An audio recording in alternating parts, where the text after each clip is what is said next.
Hello everybody, it's been difficult to find a place to talk today because I'm here in the Costa Brava. You can see some of the beauty of this part of Catalonia, but it's very windy, very windy. So I'm just found a corner near where my mother's preparing lunch for everybody. That's her job today. It's a way of gathering the whole family around the table, which is another fine tradition of this Catalan nation. Now, first thing to talk about is, of course, we come from the international break, and that has meant we've seen some of the trends that are happening in with the national sides. The defeat of Argentina 6-1, it's one that it will help Argentina to learn. They were perhaps a little bit confident, having done well against Italy, and there was the sense that there was a progression, but without Messi, and Messi was missing against Italy as well, this of course will be a worse Argentina. And it is difficult to actually build a kind of Argentina that they're trying to do with Messi, more of a midfielder, when he's not playing. So Di Maria was missing as well, and Kun Agüero didn't take part because of injury. So there were a lot of things that would suggest Argentina will be better in the World Cup. Spain, on the other hand, with the hat-trick of Isco, you can certainly say that they are have got a very clear idea of what they want to do. Same as Germany, same as Brazil, who did well, of course, against Germany, but it was a Germany that was experimenting in that second friendly of the week. And generally, you have to say those three, perhaps with France that more and more is becoming the France of Mbappe, those will be the teams to beat. Now, there's one or two things that are happening in the transfer market which you may be interested in.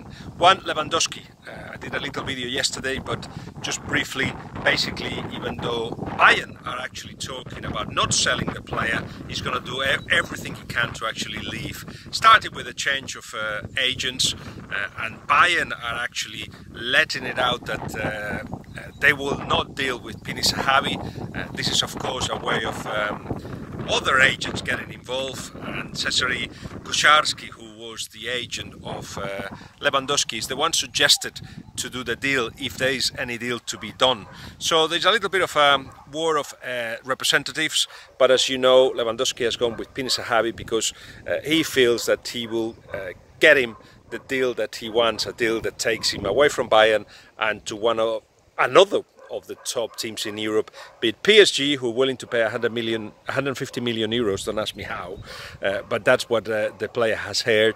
And Real Madrid, of course, have got both Sergio Ramos and Cristiano Ronaldo told Lewandowski that they were happy to have him. This was a year ago, and generally Florentino Perez has convinced Zidane that he could be the striker to actually come in the summer.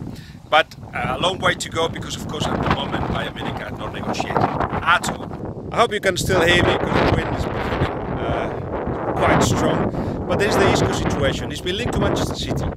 No interest from Manchester City at all. Remember, his buyout clause is 700 million euros, and he just signed a new contract. His idea, of course, was that next to that contract there were more minutes on the pitch and more confidence from the coach, but that's not happening. He admitted himself that he finds that confidence with Spain, not so much with Real Madrid. He did say at the end of his words after the game against Argentina and his hat-trick that it may be his fault that he actually has managed to get Zidane not trust him so much in the big game. So all in all, he has to improve, of course, but he's got enough quality to be in the lineup for Real Madrid. At the moment, others are preferred, Marco Asensio and Lucas Vázquez. But nobody sees Isco leaving. What's interesting, of course, is that if Hazard comes in, they could both playing or fighting for the same position a little bit, and that will be, of course, Isco pushing for his departure. But right now, Manchester City are not interested in Isco at all. PSG continue the search for a manager. Quite clearly, Unai Emery realizes that his time at PSG is finishing, and a lot of managers are trying to position themselves to get that job. Already the French media has linked Joachim Löw and Tuchel to the job, Ancelotti as well. Luis Enrique seems to be too expensive apparently for PSG, but Conte is another one that he's been approached. Of course, out of those, you've got Luis Enrique, who would like to get a job in the Premier League. Conte, who is going to leave Chelsea. Everybody seems to think that that's the case. And Italy also wants to convince him. The problem is, if you're talking about wages, Italy won't be able to match what PSG offers Conte. So there's still a long way to go. There's been meetings inside the club in Doha with the idea of determining what kind of manager they want. I wish it was what kind of club they want and what kind of style they want first, but in any case, they are after a top manager. I know Jose Mourinho has been linked to the job, but I think Jose Mourinho has got something to do at Manchester United first before he actually moves to PSG. I believe that could probably be the path that he's created for himself after Manchester United PSG. Question that more and more we're asking ourselves in the office in Sky Sports is, will Barcelona manage to go the whole season unbeaten? They've got a very good record, of course, of it's 36 games unbeaten if you include last season, 29 this season. Real Sociedad has got the record with 38 also throughout 2 seasons.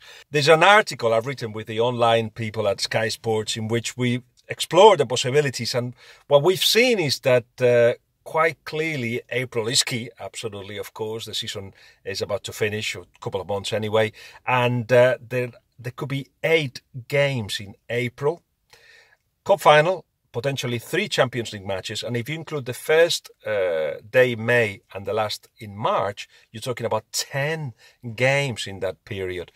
I'm pretty sure there'll be rotations, and my problem with thinking of Barcelona going unbeaten the whole season is that when those rotations take place, you don't see the best Barcelona, and in my eyes, this is still the worst squad in 10 years. So the success of Barcelona has depended a lot on Messi, on Ter Stegen, and on Valverde's decisions. So when they actually have to rest some of those players, it will be hard for Barcelona to get the 3 points. So I don't see it. I don't see it happening, but we will see, because this season certainly has proven one in which Barcelona has defied all the odds, and he started badly against Real Madrid in the Spanish Super Cup, but has gone from a strength to a strength. Perhaps the football hasn't been brilliant all the time, but certainly this is a very competitive team, no doubt. But as you can see with the muscle complaints of Messi with Argentina that kept him away from the Italy and Spain game, this is one situation to look after, because Messi wants to be in top condition as well for the World Cup. And talking about Barcelona, we have to deal with Umtiti. Now, quite clearly, Umtiti is playing 2 cards. On one hand, he would like to stay at Barcelona, but he's demanding to treble his wages, no less. And that goes well ahead of the plans of Barcelona, that has got 84% of their income goes into wages, which is far too much. And they wanted to keep an orderly scale of importance and hierarchy linked to the wages, and Umtiti will jump ahead of some of the players. They don't want to do that, Barcelona, but is 60 million euros buy-on clause. Does Manchester United want him? Absolutely. Has he decided what to do? Not yet, because he knows Manchester United will pay those 60 million and will double the wages that Barcelona pay. So Barcelona are looking for replacements. Lenglet of Sevilla is one of them, and he will cost 30 million euros. There is other young centre-backs that they're looking into as well, and we will have to see in more detail what, perhaps do another video on that. But certainly they are looking for the possibility, or they are preparing themselves for the possibility of Umtiti leaving. So they'll try to convince him. That's where we are at the moment, but it's a real threat that he will leave for Manchester United. Finally, a friend of mine, Jordi Cruyff, is stepping down as manager of Maccabi Tel Aviv. He has been at the club for 6 seasons, 6 successful seasons in which he's won 3 leagues in the process, and he eventually moved from being director of football to be a manager, and he's enjoyed the experience, but he's leaving with not a clear idea what what he wants to do next. At some point, I thought he was going to join Roberto Martinez, who, of course, is very close to him from their time in the Northwest together. I was thinking perhaps Roberto will take him at Everton as director of football. It didn't happen because Jordi wanted to continue his learning process, but he feels now ready for anything. And anything means anything. It could be director of football, it could be a manager, it could be not doing anything either. So he's waiting to see for the right opportunity, and for those clubs in the Premier League and the Championship even that are looking for somebody who knows the market well, that's a good opportunity. I'll be curious to find out what Jordi wants to do next. I know he's looking after the Cruyff Foundation as well very closely, and the legacy of his dad. But meanwhile, he's making a name for himself. So keep an eye on the future of Jordi Cruyff. That's it for now. Don't forget, if you enjoyed this, subscribe and like it. And of course, give me your comments and ideas of what we should be talking about. Meanwhile, I'm just going to go back home because my mother has got lunch ready. Talk to you soon. Bye-bye.